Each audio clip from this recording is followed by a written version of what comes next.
نو زرو نفرو نه لسګونو زرو انسانانو نه 10 نفره ښه تربیت کوي. ولا تمکنوا الاجانب من البقاء في بلادکم، قدرت مه ورکوئ پردیو ته چې تاسې وطنونو کې پراته سي. ځکه دلته که پاتې سول هغه چې دلته راسي خو لوړ استعداد والا سړی به راځي، نو ته د هغه عزت کوي، د هغه لاندې کېږي، قومنده د هغه منې خو د هغه غلام سولې. وجدوا في القوة لإخراجهم واتحدوا فيما بينكم لطردهم ذلك مما يجب عليكم أيها المسلمون. دا یوی خیر دی امت مسلمه دا په تاسې باندې واجب دی په دې عمل وکړئ. څو کاله ووتل؟ 103 کاله د ده بیچارګي د دې خبرې نه وتلي تر اوسه پورې امت مسلمه ویده ده. امت مسلمه بس بېرته څادر وښوره به راځه کېنه بیا څادر په سر واچوه بېرته راجیګ سه راسه وظیفه درکم زړه وښوروه. نو زړه وښوروه ډېر ښه ده.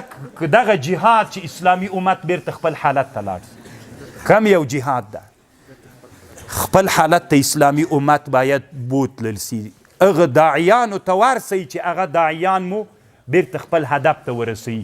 هغه داعیانو ته ورسئ چې هغه داعیان مو ماز یوه خبره ورته وکړه چې د پلانکۍ هغه مه کوي وابیان دي، بس ټول عمر په وابیانو پنجپیریانو کې تیر سو. تقریر کوي یوه خبره چې درنه غلط سي ودلي دغه اعرابي غلط ویلی، بس دا غلطیا خو دې غلطیا پسې م پیښې رالوچې کړي ټول افغانستان مو پې باندې ونیو. ولې دا غلطیا چې موږ نن ذلیل یو، ولې دا غلطیا چې اسلامي امت نن تر مظلومیت لاندې ده، دا غلطیا نه بلئ تاسې. دا چې نن اسلامي وطن ټول افغانستان خان وطن افغانستان ده، نن دا خاني موږ څه کوو چې موږ بل ته محتاج یو، د یو سوال دپاره یوه ډوډۍ موږ نسو پیدا کولی. طالبانو ورونو د قرآن تفسیر څه ده؟ د طنطاوي ټول د دنیا د آبادولو په اړه باندې په دې خپل تفسیر کې بحث کوي. په مصر کې یو عالم تیر سوی علامه شهید سید قطب رحمه الله، دا د اخوان المسلمین مشر تیر سوی طالبانو، یو له لویو مشرانو نه د قرآن تفسیر کړی، تفسیر فی ظلال القرآن. هغه طالبانو ټول تفسیر د اسلامي امت بیرته راپورته کېدلو کې د قرآن هغه شیانو باندې بحث کوي. لکه دی خو ساینسي اړخونه څیړي، هغه طالبانو اسلام و سیاست ټول قرآن کې هغه آیاتونه چې اسلام و سیاست باندې بحث کوي. موږ په سیاست کې څومره ماتې خوړلي، ولې ناکام سوي، په دې بحث کوي. دغه تفسیر طالبانو د سعودي مرتد حکومت دا بند کړی ده. تفسیر ته بیع ته اشارات اجازت نسته ده، ځکه دا تفسیر چې کله امت مسلمه ګوري راپورته کیږي. او په دې دیم تاسې آګاه اوسېږئ طالبانو ورونو.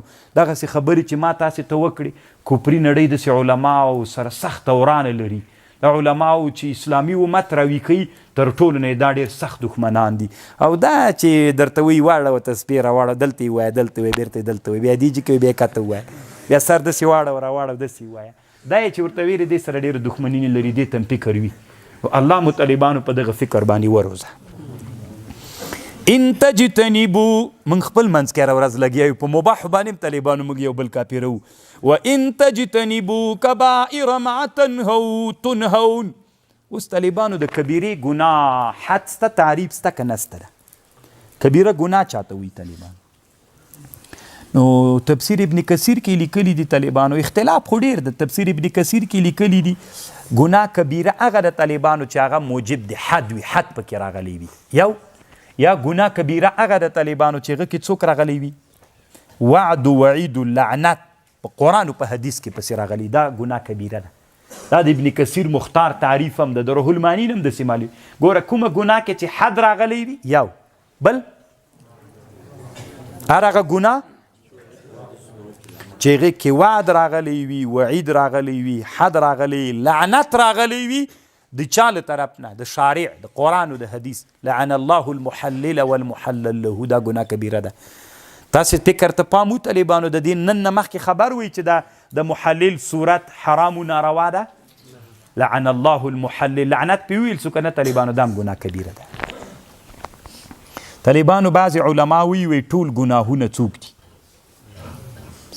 کبایر دي. صغایر ګناه بیخي سته ده نه، ټولې ټوک دي، بیخي صغایر سته ده نه. بعضې علما روح المانی دلته نقل تیر کړی، خو صحیح دا د روح المانی وی څوک چې منکر دي هغه معاصیو ته صغایر چې نه وایي، دوی مني. څوک چې وایي صغایرو کې په معاصیو کې صغایر نسته ده، د هغوی داسې مطلب د طالبانو چې په معاسیو کې څوک نسته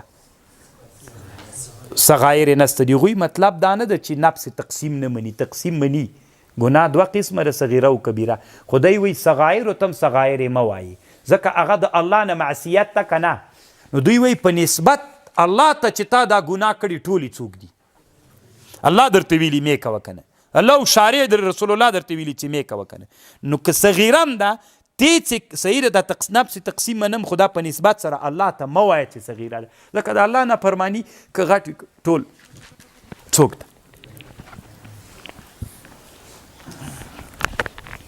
طالبانو ډېرې اوږدوم نه تاسې کوشش وکئ چې د ګناهو دپاره ښه کتاب اسلامي امت کې چا جوړ کړی د کبایرو د هغه دپاره علامه ابن حجر جوړ کړی هیتمي الزواجر عن اقتراب الکبایر دا باید هر ملا سره په خپله کتابخانه کې دا کتاب ایښي یو ډېر ښه کتاب ولا تتمنوا تاسې تمنا مه کوئ ما د هغه شي فضل الله به چې الله بهتر کړی په دې ما بعضكم على بعض للرجال نصيب مما اكتسبوا وللنساء نصيب مما اكتسبنا واسألوا الله من فضله ان الله كان بكل شيء عليما طالبان علماوي یو له ناروا نه دا ده تاسې داسې تمنا مه کوئ مثلا ښځه داسې وایي داسې تمناو کې اوس ګوره لذکر مثل هذا الانسان ښځه داسې وایي چې موږ خو ضعیف مخلوق باید موږ ته څوک راکړل سي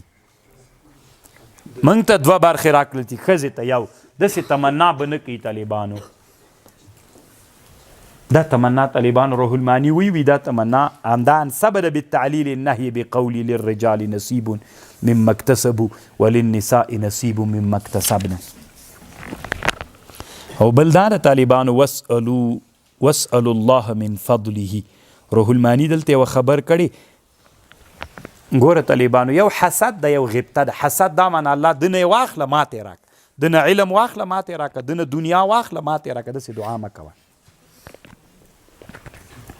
داسې دعا خو ناروا ده او که داسې وایي الله دته دې ورکړی ماته هم دغه علم راکړي دته دې الله پاکه مال ورکړی ماته هم راکړي دته دې الله دغسې کور قصر موټر ورکړی ماته هم راکړي روح المانی وی تر دې نه دا ښه ده داسې مه وایه کیدی سي الله تا ته همغه کور همغه مال همغه علم درکړي خو دا سبب د چا وګرځېږي د ګمراهي د تا وګرځېږي بلکې داسې وایه الله پاکه کوم مال دی چې دته ورکړی کوم موټر دی چې دته ورکړی ماتم الله پاک هغه صالح مال ماتم راکړي هغه شی ماته الله پاک راکړي چې هغې کې د ما صلاح وي د دین او د دنیا او د معاش او د معاد د ما پکې خیر وي نه داسې دعا پکار ده سړی باید الله پاکه ماته دنیا راکړي داسې مه وایي دنیا به درکړي ګمراه به دي الله پاکه هغه شی ماته راکړه هغه مال او دنیا راکړه چې د ما اصلاح د دنیا او د دین او د آخرت ټوله پکې